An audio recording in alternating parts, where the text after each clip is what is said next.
আসসালামু আলাইকুম। আজকে কাঁচা আমের কুচি আচার তৈরি করে দেখাবো। আমার মায়ের রেসিপিতে পৃথিবীর সবচেয়ে সহজ এই আমের আচার কি করে তৈরি করে নিতে হয় সেই রেসিপিটি আজকে আমি শেয়ার করব। এই আচারটা বানানো যতটা সহজ, খেতে কিন্তু অসম্ভব মজাদার। প্রিয় দর্শক, তাহলে চলুন আর দেরি না করে দেখে নেই কি করে তৈরি করে নিতে হয় কাঁচা আমের কুচি আচার।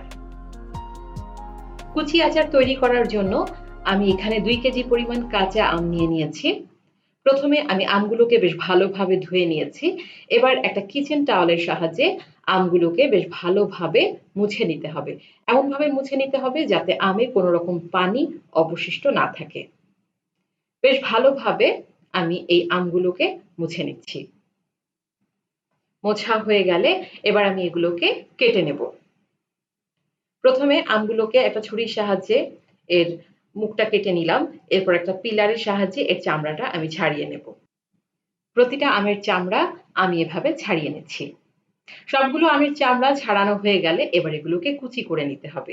সবজি গ্রেটারের যে মোটা অংশটা আছে সেই মোটা অংশটা দিয়ে আমি আমগুলোকে কুচি করে নেব। সবগুলো আম আমার কুচি করা হয়ে গেছে, আপনারা দেখতে পাচ্ছেন।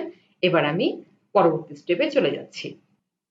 এবার আমগুলোকে লবণ দিয়ে মাখিয়ে নিতে হবে। এখানে আমি 4 টেবিল চামচ পরিমাণ লবণ নিয়ে নিয়েছি। ভয় পাবেন না, এগুলো কিন্তু লবণাক্ত হয়ে যাবে না। এই আমগুলোতে লবণ মাখানোর ফলে প্রচুর পরিমাণে পানি আম থেকে বের হবে এবং সেই পানিটাকে আমাদেরকে বেশ ভালোভাবে চিপে ফেলে দিতে হবে। আপনারা একটু লক্ষ্য করলেই দেখতে পাবেন লবণ মাখাতে মাখাতেই কিন্তু আম থেকে প্রচুর পরিমাণে পানি বের হওয়া শুরু হয়েছে। আমি একটা সুতি কাপড় নিয়ে নিয়েছি আমের পানিগুলো ছেঁকে নেওয়ার জন্য। সবগুলো আম আমি সুতি কাপড়ের উপরে বিছিয়ে দিলাম। এবার এগুলোকে একটু সময় নিয়ে বেশ ভালোভাবে ছেঁকে নিতে হবে। অর্থাৎ আমের যে পানিটা বের হবে সেটা আমরা ফেলে দেব। দীর্ঘদিন আচারটা সংরক্ষণের জন্য এই স্টেপটা খুবই জরুরি। আপনারা সময় নিয়ে চিপে চিপে আমের এই পানিগুলোকে ছেঁকে নেবেন। আমি আজকে 2 কেজি আমের কুচি আচার তৈরি করে দেখাবো। আপনারা দেখতে পাচ্ছেন প্রচুর পরিমাণে পানি বের হয়েছে। এবার আমি এই পানিগুলোকে ছেঁকে আমগুলোকে একটা বাটিতে নিয়ে নিচ্ছি। সমস্ত পানি ফেলে দেওয়ার পর আমি আমগুলোকে এই কাপড় থেকে বের করে নিচ্ছি। কাপড় থেকে বের করে আমি এগুলোকে একটা বাটিতে নিয়ে নিচ্ছি। এরপর আমি পরবর্তী স্টেপে চলে যাব। এবার আমের মধ্যে মসলা মাখিয়ে নিতে হবে। আমি এখানে 15টি শুকনা মরিচ নিয়ে নিয়েছি। ভয় পাওয়ার কোনো কারণ নেই। এই মরিচগুলো একদমই ঝাল না। এগুলোতে খুব সুন্দর একটা লাল রং হবে, তবে ঝাল হবে না। মসলার দোকানে গিয়ে মিষ্টি মরিচ বললেই কিন্তু দোকানদার দেখিয়ে দেবে। আর আমার লাগছে ভিনেগার বা সাদা সিরকা।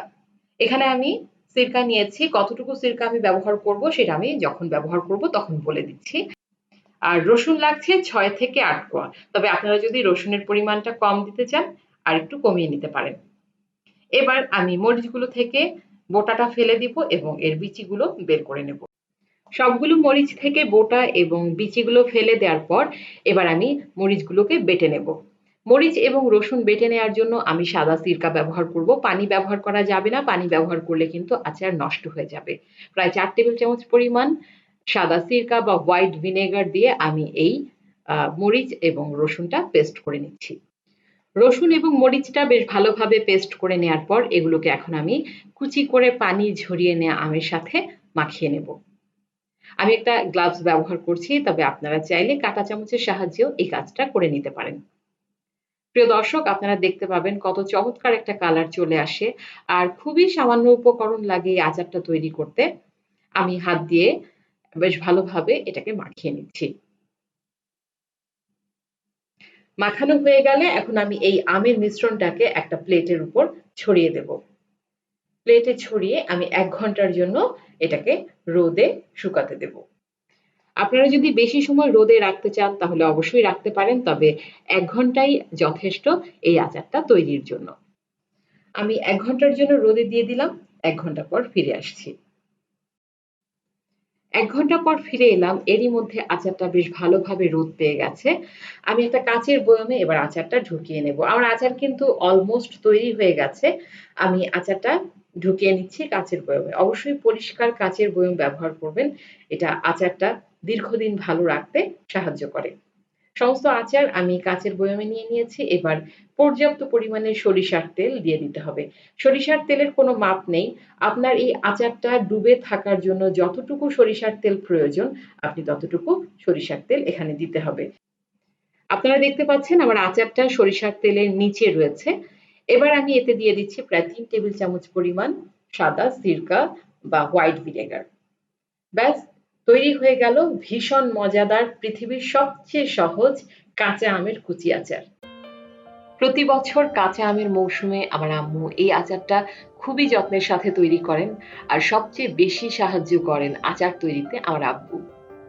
আমার প্রত্যেকটা আত্মীয় স্বজন এই আচারটা খেতে খুবই পছন্দ করে। আশা করছি আপনাদেরও ভালো লাগবে। আপনারা সারা বছর এই আচারটাকে এভাবেই সংরক্ষণ করে রাখতে পারবেন। এই আচারটা খেতে খুবই ভালো লাগে, বিশেষ করে মাংসের সাথে অথবা ডাল দিয়ে খুবই ভালো লাগে খেতে। আপনারা অবশ্যই এই রেসিপিটা একবার ট্রাই করবেন। কেমন হয়েছে আমাকে কমেন্টস বক্সে কমেন্টস করে জানাবেন। আর রেসিপি ভালো লেগে থাকলে আপনাদের ফ্রেন্ডস এন্ড ফ্যামিলির সাথে শেয়ার করবেন। সবাই অনেক ভালো থাকবেন। পরবর্তীতে নতুন কোনো রেসিপি নিয়ে আবার হাজির হয়ে যাব। সবাই ভালো থাকুন, সুস্থ থাকুন। আল্লাহ হাফেজ।